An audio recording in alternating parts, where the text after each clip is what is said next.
Hello, it's World Cup Group G, perhaps the most goodest of all the groups in the World Cup. They've got the good teams like Brazil and Switzerland and Serbia and Cameroon, and we're going to go through how all of them play in the tactics board like this, because we know how they play, because Liam here has written loads and loads of words about it and in his tactical previews in The Athletic. So do please go and read those. Thank you. Yes, do that. And then subscribe to Tifo IRL here. We're trying to get to 300,000 subscribers as fast as we can. It just seems like a good thing to do. And if you push subscribe, that happens. There's a bell notification button you push, and you get notified whenever there's new videos, so you never miss out, and you can look cool to all your friends. Speaking of being cool, this is Brazil, who are the coolest, maybe, I don't know, they're really good though, basically. They're very cool. One of your favourite teams in the tournament, yes? Yeah, they're good fun. Now, they play, it's like a 4-2-3-1. They've got big stars like Neymar, who they rely on quite a lot, but look at this team, it's absolutely stacked. Thiago Silva, Marquinhos, Alisson, these are some of the best players in the entire tournament. Richarlison's all right, Rafinha's good, and on the bench is stacked as well. Vinicius Jr., Gabriel Jesus, Gabriel Martinelli, Anthony of Man United, Rodrigo of Real Madrid, Guimaraes, Newcastle, Fabinho. Look at this, it's a nuts squad. And the way they play is, it looks like some of the old Brazilian teams of the past, like a 4-2-4. So what you'll get in the final third is that if Lucas Paqueta starts, he'll come off the left mostly and can have dialogue here. Neymar will float around in behind. It looks very much like a 4-2-4 like this. And then the two midfielders, Casemiro will be the deepest, Fred will then be slightly ahead of him. So we end up getting actually is kind of like several different lines. Let me draw the lines here. So they're not always in a one horizontal line like this. Yeah, it's not a flat line necessarily, yeah, it's staggered. And Neymar's got space to roam, does some of his best work when the likes of Richarlison will pin that defensive line deeper, and then Neymar can drop into these pockets between the lines and be very, very good. And then your fullbacks, rather than going on the outside overlap, they tend to come inside. So you might get them on this sort of line, that really, so you kind of squash the pitch like this. You've got your width from players like Rafinha and Paqueta, or Vinicius Jr., whoever's there, and then they float around. And then the other thing that you noticed in your previews was that they don't tend to, so what you normally think if you've got all these good attacking players is you might get Rafinha hugs the wide left, maybe Paqueta stays out wide here, and then you want to try and get 5 players basically across one line or similar so that you can get the ball into the box to them. But Brazil don't do that. What do they do instead? I think they're just quite clever. They were the highest possession team at both the Copa America last summer and in sort of South American qualifying. And we'd associate that with a team then that probably attacks a low block a lot. So having this line where you see it here against a low block would be even deeper. But they've got really good wide players. I think the key point is with Rafinha and Lucas Paqueta. They both play wrong-sided or inverted. So you've got a left footer off the right and a right footer off the left. And it's the same when you look at all their depth. Martinelli, Jesus all do that at club level. Same for Vinicius Jr. And they play a lot of really good incisive passes against more of a mid-block. So they keep teams higher. They leave the space, if I can find where my area is to draw here. They keep lots of space inside the penalty area. Against Tunisia was a great example of this, where they went and scored 5. And Rafinha likes to play these nice, neat passes inside. Same from Paqueta, and they'll get either Neymar running beyond, Richarlison running beyond. You'll get Fred in advanced areas as well, and that's how they make a lot of goals. They're good at the goals. One other thing I sort of noticed, say we'll take Paqueta out, because sometimes they won't start with Casemiro and Fred. It might be Paqueta in the middle here. This is going off some of the last games we've watched. Another thing, if we put Vinicius Jr. in here, is that they might start doing these things where once they push the opposition back, and obviously teams get back into a block as quick as they can when they do get back, like this. Maybe that's what you get. Is the front 4 will be like this, but what you might get then in the situation is Danilo might come inside, will form like a 3 like this. So you have this coverage of the pitch, so then Sandro can go forward, or Alex Telles, not exactly sure who'll start. Then what you might get is players like Neymar and Vinicius Jr. might try and drop backwards to pull the defenders out of position, so that then this guy can run in behind. So as they go, he counters, and then they get in behind to get the ball into the box. They've got loads of options, loads of clever players who rotate position. They look really good. Do they have a weakness? Not massively. I mean, they scored, I think it was 40 goals in qualifying, and Neymar was top with 8, which just shows how wide the sort of spread is. And he had as many assists as he did goals, so they can literally create from everywhere. Maybe playing Argentina, that's who seemed to beat them. Oh yes. But besides that, and they obviously lost them in the final at the Copa America last summer. But besides that, they're very good. So here's hoping for Brazil-Argentina quarterfinal, semi-final. Are Brazil your favourites for this whole tournament? I have them alongside Argentina. I can't split them yet. That's my favourite one, is Argentina. Well, I'll tell you a team who's not probably one of the favourites, but they're good fun to watch, is Cameroon, who's our next team. Here are the Cameroon team. Now, we think they might play a 4-4-2, because they have these two really good strikers, and Abubakar, who scored 8 goals in the African Cup of Nations last year. This year. So 1 year. And that is more than any other player this century. And also Choupo-Moting, who has played for teams like PSG and Bayern Munich. He's now basically the Lewandowski replacement of Bayern Munich, scoring 1 million goals every single week. So they have these players in form. But what they do also have is that Toko Akambi also likes to score goals. He does. He scored quite a lot of their most recent ones, and he can play off the left, or you can come around like this, and you can put him to the right, and then you sort of create this, but then you change Ngomaleo for someone else. He's more of a winger, again, more of a dribbler, whereas these players more bigger, more physical presence, more sort of a target man. I think what's nice about Abubakar is how many different types of goal he scores. If you watch his AFCON goals, left-footed finishes, right-footed, headed finishes, you know, he's a well-rounded striker. He's got it all. So other players in this Cameroon team that might be interesting to look at are Mbeumo, who plays for Brentford in the Premier League, so he could also play off this right here.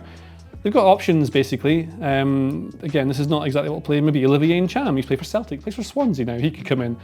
Plenty of options in this team. None of them are particularly outstanding. What they do tend to do is concede a lot of areas, or a lot of space in wide areas. So I'll try and, I mean, it's kind of obvious what I mean, but they want to play wide and put lots of crosses into the box so they can utilise the forwards like Abubakar and Choupo-Moting. But when they defend, they'll drop and they'll try and concede space out wide, which I think is probably on purpose, because the theory being if you put players wide, they've got to put crosses in the box. It's kind of a low percentage chance of scoring from crosses and relying on yourself winning the second balls.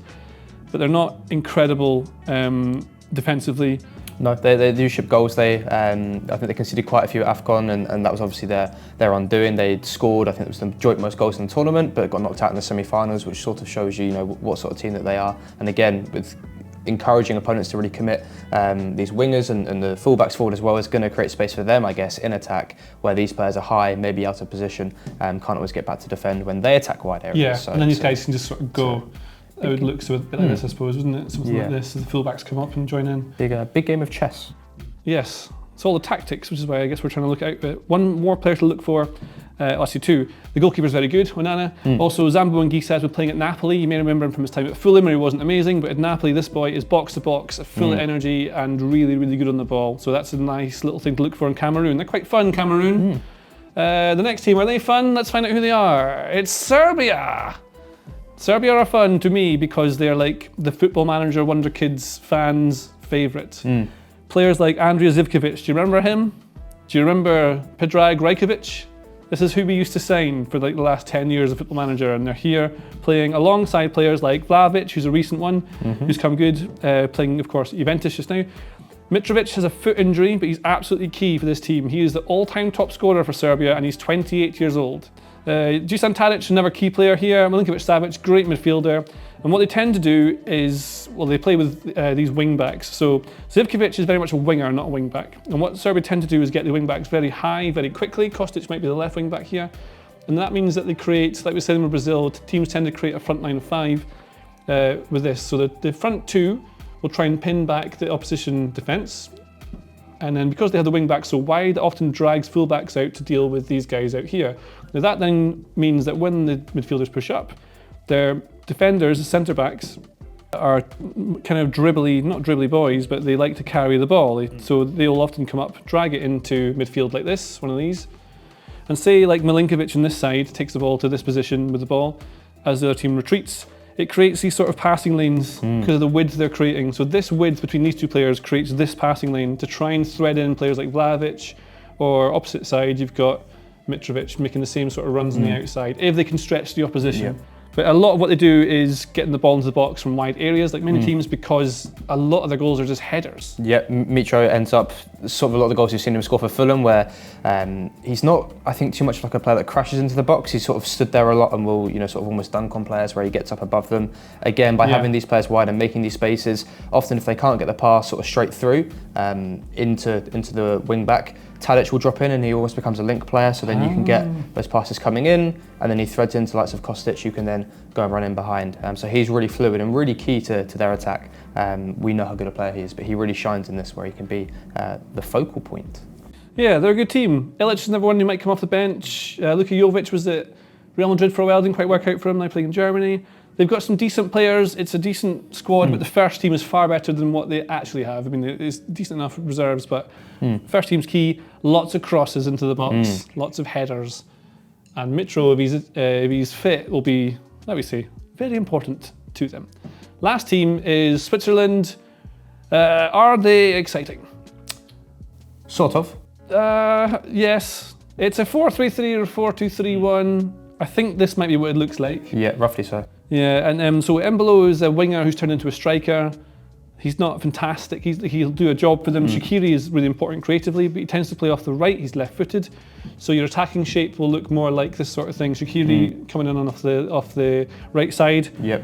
A lot of dialogue with the fullback, so he can come inside when the fullback pushes up, which means you need cover from Freuler and Xhaka, and so might be around here. Yeah, sort of attacking midfielder. That double pivot, I think, with Xhaka and Freuler in particular, is really important. I know for Arsenal we've seen Xhaka be more up, sort of present in these half spaces. He's probably going to be a bit deeper, just because they're much more of a sort of low possession side. They were the best defence actually in UEFA World Cup qualifying. Only conceded twice, but the underlying numbers do show a lot of reliance on Jan Sommer. I think their XG against was about 7. Yeah. We know how good he is. We've seen him at the Euros and previous tournaments be really good in goal. What was the number of saves he got against Bayern Munich this season? About 400 in that one game. I think it was 400, yes. It was specifically 400, but they're a well-balanced team. They're nice, they're good, and a lot is going to be riding, I think, creatively on Shaqiri and his relationship with Sven Widmer right back. And also, this guy plays for Man City. He's really good. Elvedi's a decent player as well at centre-back. Rodriguez is not a bad left-back. They've got Zakaria on the bench. Sommer, though, the only thing about him is that he's been injured for most of the season. I'm not sure he's even kicked a ball in anger or in happiness since he got injured. So if he's fit, that'll be good. Yep. I think he's the highest rated player on FIFA. So you want to have him in. But yeah, that's Switzerland. They're very defensive. They're not particularly attacking. They're not hugely exciting, but they can create in the final third. But it's going to rely a lot on Shaqiri and this overlapping fullback. Yep. Other side as well, with Vargas pushing inside.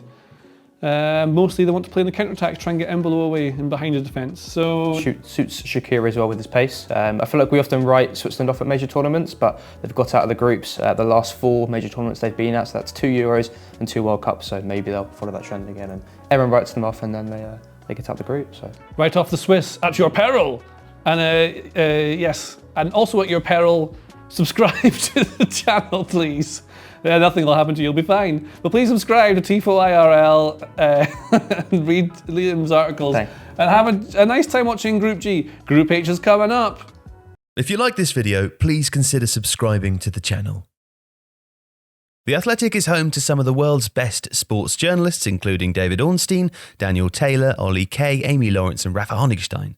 There are journalists dedicated to each Premier League team, so every fan gets the coverage they deserve, not just the big clubs. And you can try it for free now for 30 days. See the link in the description.